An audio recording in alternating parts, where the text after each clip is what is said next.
Hey guys, Janice Vaughn, letting your light shine. Thank you all so much for joining my channel. Your likes, comments, subscribes, and shares.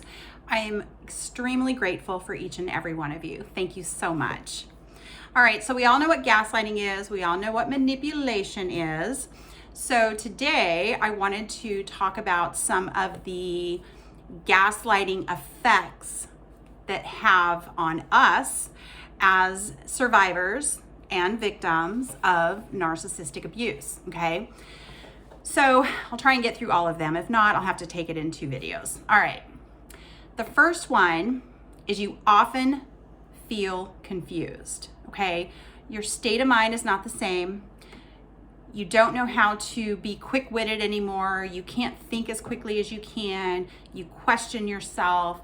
You wonder if what you said was reality. You wonder if it was something that was just made up, fantasy, because you just lose your mind control because a narcissist just gets in there and tries to control your thinking, okay? And that happened with me, and it was awful because, you know, I'm a smart person, I'm educated, I know what's going on in the world, I know what's going on in my life, but I still at the end of the day would sit there and question so many things. And I got to the point where I was like, why am I even questioning this? Like, Janice, what is wrong with you?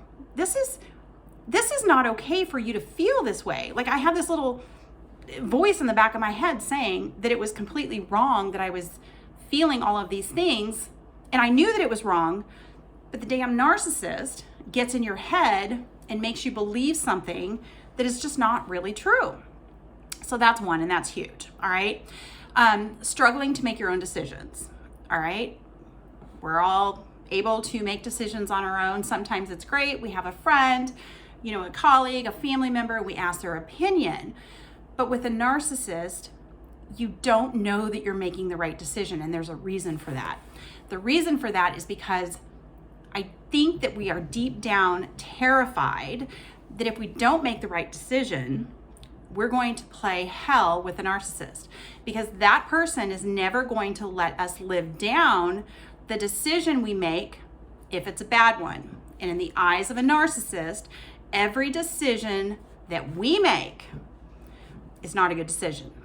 But decisions they make for us are best for us. No, they're not. That's control. That is total control. All right.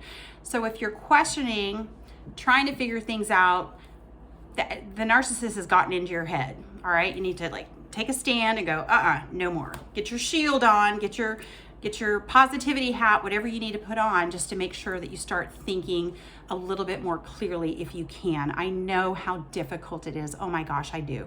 Trust me when I tell you I know. But these are some pointers that I'm trying to help you as I'm discussing some of the things. You question yourself. You question if you are worthy enough, if you are capable enough. You wonder if you are beautiful enough. You wonder if you are sexy enough. You wonder if you are smart enough.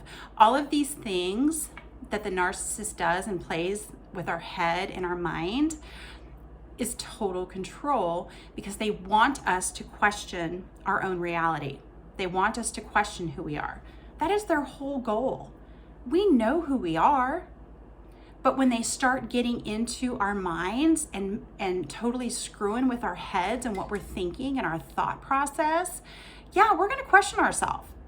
But it's like they glorify when we do, because then they have us in a stronghold and they have that control and that power, which is what they wanted all along. It's what they wanted. They ain't going to stop until they get it. Okay?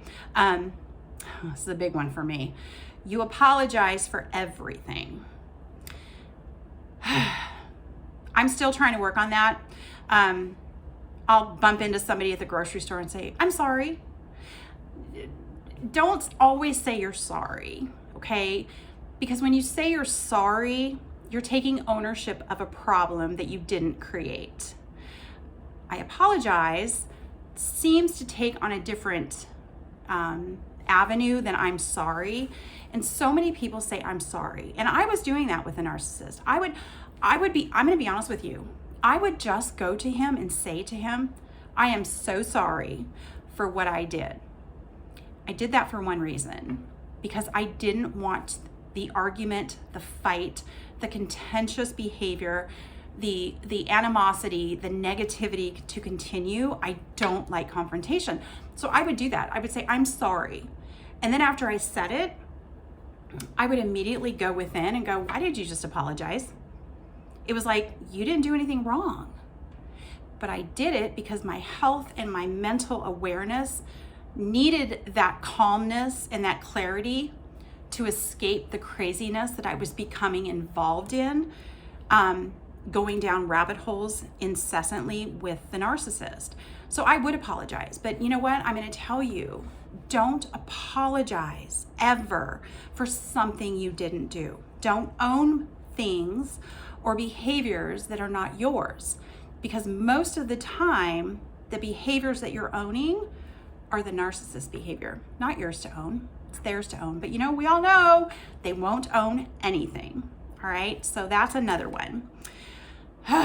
Here's another one that sits hard with me. You make excuses for their behaviors. Yes, yes.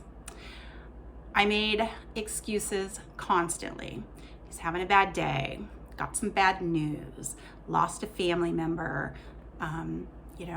woke up in a bad mood with a migraine, didn't talk to somebody for 6 months. Whatever the excuse was, anytime we went somewhere or we were around family members, I would overcompensate my good behavior for his bad behavior because I didn't want other people to feel uncomfortable around us. And so I would do whatever I could to make them feel comfortable, so that the aggression and the attitude and the negativity from the narcissist didn't affect the people that I was around. So I was actually doing two things.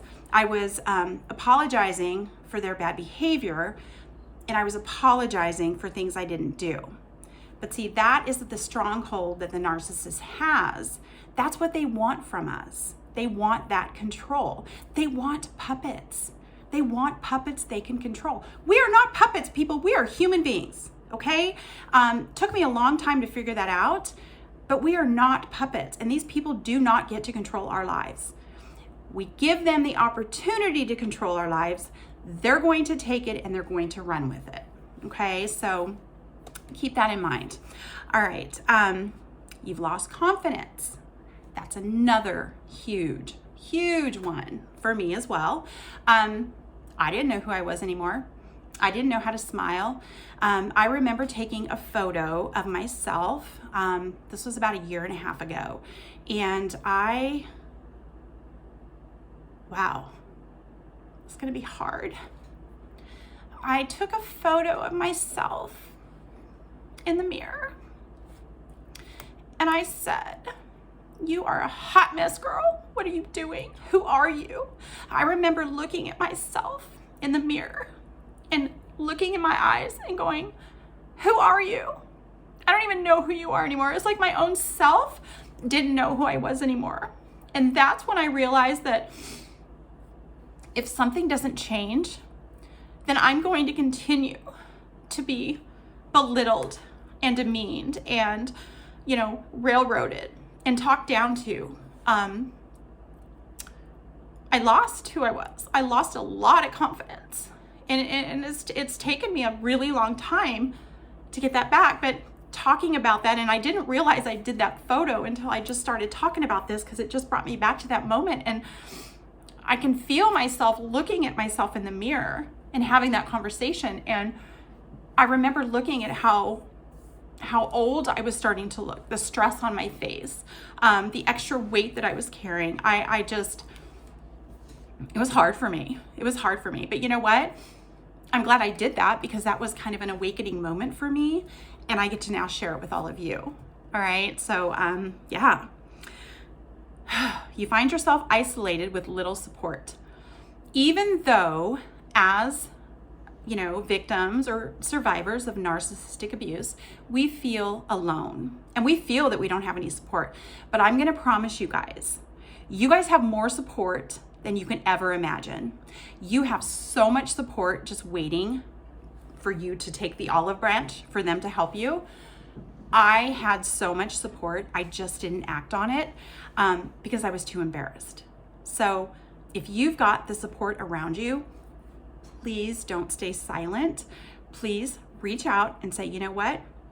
I appreciate your support and I really could use a friend right now.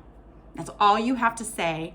That's all you have to say. You don't even have to explain your situation. You don't have to explain what's going on, what you're dealing with. They know. They know. All right. Lastly, excuse me. I'm so sorry.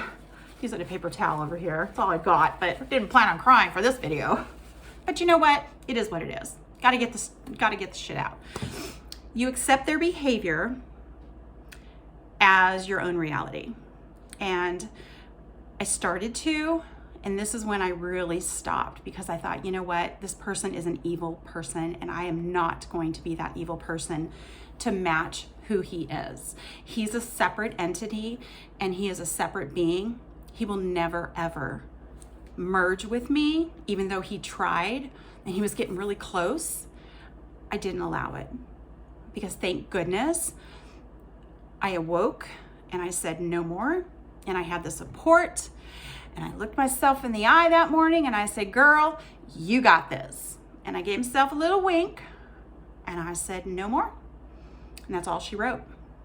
So those are some things that affect us as victims, survivors of narcissistic abuse. So pay attention to those, and you know, you can get out of this.